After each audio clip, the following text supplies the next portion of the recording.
नमस्कार, मैं उपमी प्योर पटना में आपका स्वागत है। आज है 7 जून, दिन रविवार। खबरों के बढ़ने से पहले डालते हैं एक नजर आज की सुर्खियों पर। पटना विश्वविद्यालय में लोक प्रशासन पीजी कोर्स शुरू। बिहार में महिलाओं की नाइट शिफ्ट पर सख्त नियम लागू। बिहार स्टार्टअप इकोसिस्टम को मिलेगा बूस्ट। नीट 2026 परीक्षा को लेकर सीएम सम्राट चौधरी के सख्त निर्देश। वैभव सूर्यवंशी तोड़ेंगे सचिन तेंदुलकर का बड़ा रिकॉर्ड। तो चलिए बढ़ते अब तक की 25 बड़ी खबरों की ओर विस्तार से। बिहार में महिलाओं की नाइट शिफ्ट पर सख्त नियम लागू। बिहार सरकार ने महिलाओं की नाइट शिफ्ट में काम को लेकर नए सख्त नियम तैयार किए हैं, जिन्हें जल्द ही कैबिनेट की मंजूरी मिल सकती है। नए ड्राफ्ट के अनुसार शाम 7 बजे से सुबह 6 बजे तक काम करने आने से पहले महिला कर्मचारियों की लिखित सहमति अनिवार्य होगी। कार्य स्थल पर सीसीटीवी, पर्याप्त रोशनी और 45 दिनों तक रिकॉर्डिंग सुरक्षित रखना जरूरी होगा। साथ ही रात के शिफ्ट में कम से कम 2 महिलाओं की मौजूदगी अनिवार्य होगी। गर्भवती महिलाओं से नाइट शिफ्ट में काम नहीं कराया जाएगा। साथ ही सुरक्षित परिवहन, अलग वॉशरूम और अन्य सुविधाएं देना ही भी कंपनियों के लिए जरूरी होगा। जानिए आज कैसा रहेगा पटना के मौसम का मिजाज। आईएमडी के अनुसार आज पटना का मौसम बेहद गर्म और उमस भरा रहने की संभावना है। आसमान में हल्के बादल छाए रहेंगे और कुछ स्थानों पर हल्की बारिश या गरज के साथ बौछारें पड़ सकती है। दिन का अधिकतम तापमान लगभग 37 डिग्री सेल्सियस तक रहने की उम्मीद है, जबकि रात का तापमान करीब 30 डिग्री सेल्सियस तक रहेगा। हवा में नमी का स्तर काफी अधिक रहेगा, जिससे चिलचिलाती गर्मी या उमस का एहसास बढ़ जाएगा। पूरे दिन मौसम असहज और पसीने वाला बना रह सकता है। हालांकि कभी कभी बादलों की मौजूदगी थोड़ी सी राहत दे सकती है। पटना में फायर विभाग का बड़ा एक्शन, 72 संस्थानों को मिला नोटिस।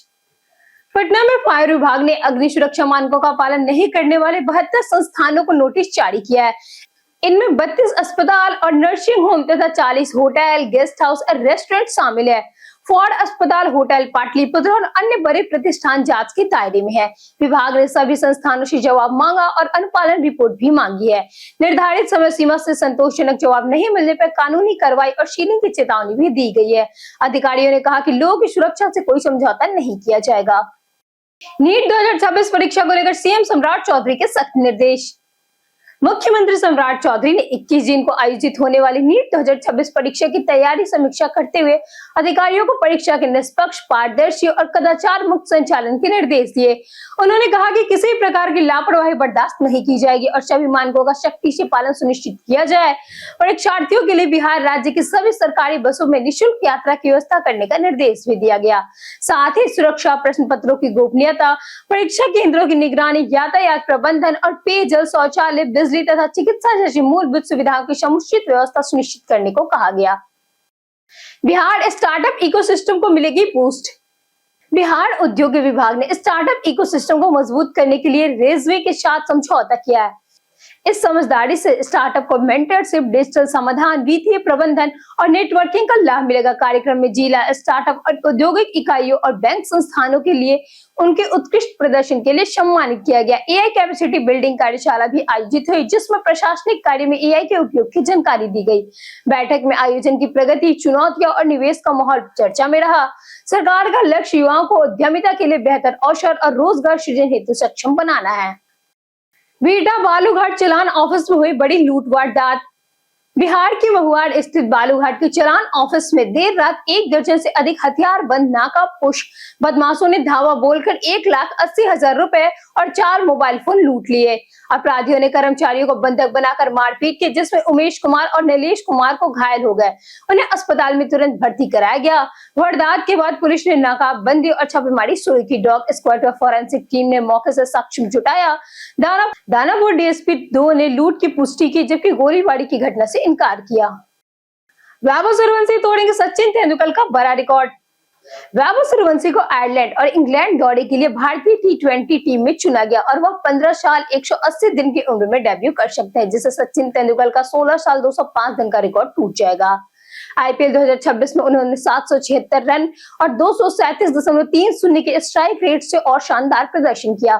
उन्हें इंडिया ए की श्रीलंका सीरीज और 2026 एशियाना गेम्स के लिए भी चुना गया है। भारत को आयरलैंड के खिलाफ 26 जून से मैच खेलने हैं। इसके बाद इंग्लैंड के खिलाफ 5 टी20 मैच होंगे। यह भारतीय क्रिकेट में एक ऐतिहासिक शुरुआत मानी जा रही है। पीएमसीएच में फायर सेफ्टी सुधार, सभी सीढ़ियां होंगी अब खुली। पटना के पीएमसीएच में अग्नि सुरक्षा को मजबूत करने के लिए बड़ा फैसला लिया गया। आपातकालीन निकासी के लिए सभी 10 सीढ़ियां खोली जाएंगी, जबकि पहले केवल 2 ही का उपयोग होता था। अस्पताल में 50 नए अग्निशमक यंत्र लगाए जाएंगे, जिससे कुल संख्या 142 हो जाएगी। अधीक्षक डॉक्टर राजीव कुमार सिन्हा के अनुसार प्रत्येक फ्लोर पर उपकरण लगाए जा रहे हैं और सुरक्षा गार्ड तैनात होंगे। अटेंडेंट पास व्यवस्था से भीड़ व्यवस्था नियंत्रित होगी। पुराने विद्युत तारों की मरम्मत भी शुरू हो गई है। अभियान तेजी से चल रहा है। सुरक्षा मानक कर दिए गए हैं। बिहार आर्थिक विकास के लिए सड़क परियोजनाओं पर हुई बैठक। पथ निर्माण विभाग के सचिव पंकज कुमार पाल ने कहा कि पिछले 2 दशक में बिहार के सड़क नेटवर्कों के विस्तार, उन्नयन और रखरखाव में उल्लेखनीय प्रगति हुई है। इससे राज्य में यात्रा समय में काफी कमी आई है। उन्होंने बताया कि बिहार के सड़क ढांचे को वैश्विक स्तर पर प्रतिस्पर्धा बनाने और निजी निवेश आकर्षित करने पर जोर दिया जा रहा है। इसी उद्देश्य से आयोजित बैठक में उन्होंने निजी क्षेत्र के निवेशकों और हितधारकों को सड़क विकास परियोजनाओं में भागीदारी के लिए आमंत्रित किया, ताकि राज्य की आर्थिक विकास गति और तेज हो सके। एम्स पटना में योग पखवाड़ा 2026 की हुई शुरुआत। एम्स पटना में अंतर्राष्ट्रीय योग दिवस 2026 के लिए योग पखवाड़े की शुरुआत शुक्रवार को योग चिकित्सक एवं अनुसंधान केंद्र में हुई। यह आयोजन 5 से 20 जून तक चलेगा, जिसमें लोगों को स्वास्थ्य, संतुलन और सकारात्मक जीवन शैली के प्रति जागरूक किया जाएगा। प्रतिदिन योग कक्षाएं आयोजित होंगे। नुक्कड़ नाटक, बच्चों की चित्रकला, योग और रंगोली प्रतियोगिताएं भी होंगी। उद्घाटन सत्र में अभिषेक पंडित ने प्रशासनिक भवन में योग कराया, जिसमें चिकित्सक, फैकल्टी, नर्सिंग अधिकारी और कर्मचारी शामिल हुए। कार्यक्रम में डॉक्टर राजू अग्रवाल और डॉक्टर प्रशांत कुमार सिंह उपस्थित रहे। पटना विश्वविद्यालय में लोक प्रशासन पीजी कोर्स शुरू। पटना विश्वविद्यालय में इसी सत्र से लोक प्रशासन में 2 वर्षीय स्नातक उत्तर पाठ्यक्रम शुरू किया जा रहा है। दाखिले की प्रक्रिया 10 जून से शुरू होकर 30 जून तक ऑनलाइन चलेगी। इस कोर्स में 50 सीटें होंगी और सोशल साइंस के साथ साथ वाणिज्य व लॉ स्नातक छात्र भी आवेदन कर सकते हैं। अब तक यहाँ 1 वर्षीय डिप्लोमा कोर्स चलता था, जिसे 1956 से संचालित किया जा रहा था। राज्य में यह दूसरा विश्वविद्यालय होगा जहाँ लोक प्रशासन में पीजी की पढ़ाई होगी। पटना में जूनियर इंजीनियर कमी से विकास कार्य हो रहे प्रभावित। पटना जिले में जूनियर इंजीनियरों की भारी कमी के कारण जिला परिषद की विकास योजनाएं प्रभावित हो रही है। 45 जिला परिषद सदस्यों द्वारा अनुशासित 400 से अधिक परियोजनाएं अटकी हुई है। कुल 5 जूनियर इंजीनियरों पर इन सभी योजनाओं का असेसमेंट, सत्यापन, क्रियान्वयन का जिम्मा होने से काम की रफ्तार धीमी पड़ गई है। एक इंजीनियरों पर 9 से 12 सदस्यों के क्षेत्र का भार है। सदस्यों ने आरोप लगाया कि अवकाश और सहयोग से स्थिति और बिगड़ रही है। जिला परिषद अध्यक्ष डीएम को पत्र लिखकर अतिरिक्त इंजीनियरों की तैनाती की मांग की है। पंचायत चुनाव से पहले चिंता बढ़ी है। एनटीपीसी बाढ़ की पहल से ऊर्जा आत्मनिर्भरता को मिलेगा बढ़ावा। एनटीपीसी बाढ़ परियोजनाओं में 3150 किलोवाट क्षमता की सौर ऊर्जा परियोजना का विस्तार किया जा रहा है, जिसका उद्देश्य स्वच्छ और नवीकरणीय ऊर्जा को बढ़ावा देना है। इनमें से 2450 किलोवाट क्षमता की परियोजनाएं पूरी हो चुकी है, जबकि शेष कार्य तेजी से प्रगति पर है। परियोजनाएं प्रमुख के अनुसार एनटीपीसी पारंपरिक ऊर्जा के साथ साथ हरित ऊर्जा को उत्पादन कर महत्वपूर्ण हिस्सा बनाने पर जोर दे रहा है। इससे कार्बन उत्सर्जन में कमी, पर्यावरण संरक्षण और जलवायु परिवर्तन से निपटने में मदद मिलेगी। साथ ही यह पहल स्थानीय रोजगार बढ़ाने और ऊर्जा आत्मनिर्भरता को मजबूत करने में भी सहायक साबित होगी। किसानों को आत्मनिर्भर बनाने पर सरकार का बढ़ा जोर। कृषि मंत्री विजय कुमार सिन्हा ने कहा कि सरकार का लक्ष्य किसानों को आत्मनिर्भर बनाना और खेती को अधिक लाभकारी बनाना है। पटना में बामती शिवहागर में शारदीय खरीफ महाअभियान 2026 कार्यशाला का उद्घाटन करते हुए उन्होंने प्राकृतिक और जैविक खेती अपनाने पर जोर दिया। उन्होंने रासायनिक उर्वरकों के कम उपयोग और पर्यावरण संरक्षण की आवश्यकता बताई। कार्यक्रम में कृषि वैज्ञानिक और किसानों ने भाग लिया तथा खरीफ फसल, सिंचाई और योजनाओं पर चर्चा हुई। मंत्री ने किसानों को सरकारी योजनाओं का लाभ लेने और पौधारोपण का संदेश दिया। पटना विमेंस कॉलेज की दूसरी मेरिट लिस्ट हुई जारी। पटना विमेंस कॉलेज में बीए और बीएससी जूलॉजी कोर्स के लिए दूसरी मेरिट लिस्ट सूची जारी की गई, जिसमें बीए में 212 और बीएससी जूलॉजी में 74 छात्राओं का चयन हुआ। नामांकन प्रक्रिया के दौरान कॉलेज परिसर में छात्राओं और अभिभावक की भारी भीड़ देखी गई। शनिवार को कुल 253 छात्राओं ने नामांकन कराया। कॉलेज प्रशासन ने सभी 9 प्रेषित छात्राओं को 2 शीट यूनिफॉर्म उपलब्ध कराने की व्यवस्था भी की। नए सत्र की नियमित कक्षाएं 1 जुलाई से शुरू होगी। चलती ट्रेन से कूदकर यात्री ने दिखाया अद्भुत बहादुरी। मोकामा में चलती जनशताब्दी एक्सप्रेसवे से एक यात्री शनि कुमार ने साहस दिखाते हुए मोबाइल झपटमार को पकड़ लिया। आरोपी ने स्टेशन के पास बोतल फेंककर उनका मोबाइल गिराया और लेकर भागने लगा। सनी ने तुरंत चलती ट्रेन से छलांग लगाकर उसका पीछा किया और कुछ दूरी पर उसे दबोच लिया। बाद में आरोपी को रेल पुलिस के हवाले कर दिया गया। गिरफ्तार आरोपी की पहचान लखीसराय निवासी प्रिंस पासवान के रूप में हुई है। पुलिस उसके आपराधिक रिकॉर्ड की जाँच कर रही है और यात्रियों ने सनी की बहादुरी की सराहना की है। बिजली डेटा से पटना टैक्स चोरी का होगा खुलासा। पटना नगर निगम की बोर्ड बैठक में बिजली उपभोक्ता डेटा से टैक्स चोरी पकड़ने की योजना पर चर्चा होगी। शहर में 5.95 लाख बिजली उपभोक्ता है, जबकि रिकॉर्ड में 3.06 लाख संपत्तियां दर्ज है।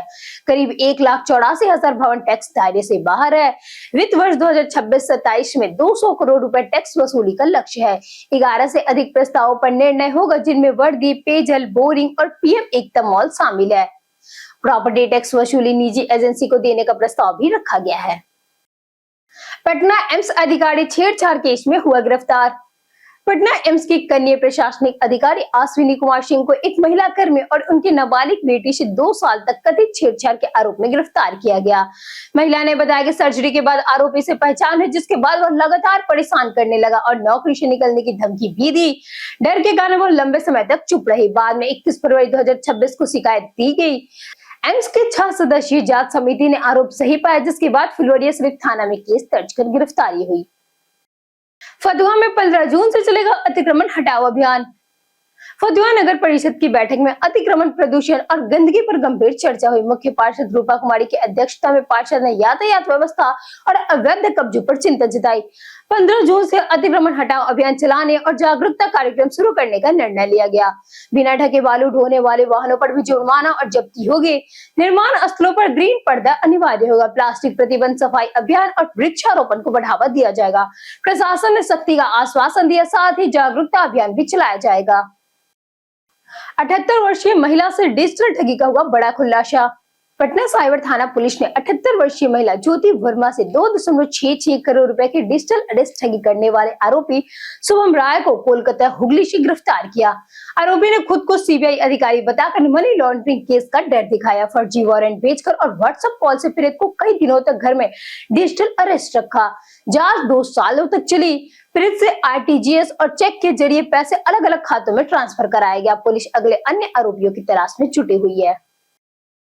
पटना में जमीन विवाद बना हत्या का बड़ा कारण।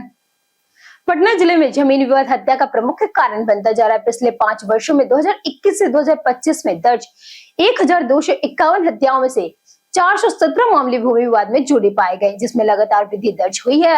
अधिकतर घटनाएं ग्रामीण क्षेत्रों में हुई, जहां खेत, मोर और पुश्तैनी जमीन को लेकर संघर्ष होते हैं। कई मामलों में पारिवारिक बंटवारे और म्यूटेशन विवाद भी कारण रहे। पुलिस रिकॉर्ड के अनुसार अधिकांश आरोपी किसान परिवार और 25 से 45 आयु वर्ग के हैं। भूमि की बढ़ती कीमत तनाव और हिंसा को बढ़ा रही है। युवा संगम 6 के तहत बिहार के युवा पहुंचे पंजाब सांस्कृतिक यात्रा पर। आईटी पटना के बेटा परिसर में युवा संगम 6 के तहत बिहार के युवाओं का 7 दिवसीय सांस्कृतिक दौर पंजाब के लिए शुरू हुआ। एक भारत श्रेष्ठ भारत कार्यक्रम के अंतर्गत आयोजित इस यात्रा को गन्ना उद्योगों में मंत्री संजय कुमार और आईटी पटना के निर्देशक प्रोफेसर टीएन सिंह ने हरी झंडी दिखाकर रवाना किया। मंत्री ने इस पहल को सांस्कृतिक आदान प्रदान के लिए महत्वपूर्ण बताया। वहीं निर्देशक ने कहा कि इससे युवाओं को पंजाब के इतिहास, सांस्कृतिक और विकास मॉडल को समझने का अवसर मिलेगा। इससे पहले पंजाब के छात्र ने भी बिहार का दौरा किया था। फायरिंग केस में राजू सिंह ने कोर्ट को दोषी ठहराया। दिल्ली के राउज एवेन्यू कोर्ट में मुजफ्फरपुर के साहिबगंज से बीजेपी विधायक राजू कुमार सिंह को गैर इरादतन हत्या और आर्म्स एक्ट के दोषी करार दिया। मामला 31 दिसंबर 2028 की न्यू ईयर पार्टी के दौरान फतेहपुर बेरी फार्म हाउस में हुई हर्ष फायरिंग से जुड़ा है, जिसमें डॉक्टर अर्चना गुप्ता की गोली लगने से मौत हो गई थी। कोर्ट ने उनकी पत्नी रेणु सिंह और अन्य 2 आरोपियों को बरी कर दिया है। राजू सिंह कई बार विधायक रह चुके हैं और विभिन्न दलों से जुड़े रह रहे हैं। इन पर 10 से अधिक आपराधिक मामले दर्ज है और हिरासत का आदेश दिया गया है। दीपक प्रकाश को लगा झटका, एनडीए सूची से नाम गायब। बिहार विधान परिषद की 9 सीटों पर होने वाले एमएलसी चुनाव के लिए एनडीए ने अपने उम्मीदवारों की सूची जारी की, जिसमें जेडीयू और बीजेपी ने 4-4 उम्मीदवार उतारे, जबकि 1 सीट एलजेपी यानी कि रामविलास को दी गई। इस सूची में आरएलएम नेता उपेंद्र कुशवाहा के बेटे और मंत्री दीपक प्रकाश का नाम शामिल नहीं है, जिससे उनकी मंत्री पद पर संकट पड़ गया है। संवैधानिक नियमों के अनुसार मंत्री बने रहने के लिए 6 महीनों में किसी सदन का सदस्य बनना जरूरी है। सीटों की गणित और एनडीए के संख्या बल के कारण उनका दावा कमजोर पड़ गया, जिससे उनके राजनीतिक भविष्य को लेकर अटकलें तेज हो गई है। सुरक्षा विवाद के बीच रोहिणी आचार्य का वायरल हुआ भावुक पोस्ट। रोहिणी आचार्य ने पिता लालू प्रसाद के साथ भावुक वीडियो और तस्वीरें साझा करते हुए उन्हें अपने सबसे बड़ी ताकत बताया, जिसका पोस्ट सोशल मीडिया पर वायरल हो गया और समर्थकों ने सराहा। जन्मदिन समारोह का वीडियो भी सामने आया, जिसमें परिवार साथ दिखा। इसी बीच लालू और राबड़ी देवी की सुरक्षा में बदलाव को लेकर विवाद हुआ। विपक्ष ने इसे राजनीतिक बताया, जबकि सरकार ने सुरक्षा समीक्षा का निर्णय किया। तेजस्वी यादव ने भी विरोध स्वरूप अपनी सुरक्षा वापस कर दी। मामला बिहार राजनीति में चर्चा में है। बीते दिन हमारे द्वारा पूछे गए सवालों का जवाब आप लोगों से बहुत लोगों ने हमारे कमेंट सेक्शन में लिख कर दिया है। जिन्होंने हमारे द्वारा पूछे गए सवालों का जवाब दिए हैं उनके नाम है धनंजय कुमार, राकेश मिश्रा, अमरजीत कुमार, संजीव कुमार, दयानंद सिंह, शिवम कुमार, संजीव यादव, रमन कुमार, पूनम देवी, रानी कुमारी पासवान, अमन पासवान और रमेश राम। इसी के साथ बढ़ते हैं आज के सवाल की। आज का सवाल है, ग्रामीण क्षेत्रों में स्वास्थ्य सेवाओं की गुणवत्ता कैसे सुधारी जा सकती है? आप अपना जवाब हमें हमारे कमेंट सेक्शन में लिखकर जरूर बताएं। आज के लिए इतना ही। बिहार के तमाम खबरों के साथ बने रहने के लिए देखते रहिए प्योर पटना। और साथ ही अगर आप यूट्यूब चैनल पे देख रहे हैं तो चैनल को सब्सक्राइब करें, और अगर आप फेसबुक पेज पे देख रहे हैं तो लाइक और फॉलो जरूर करें।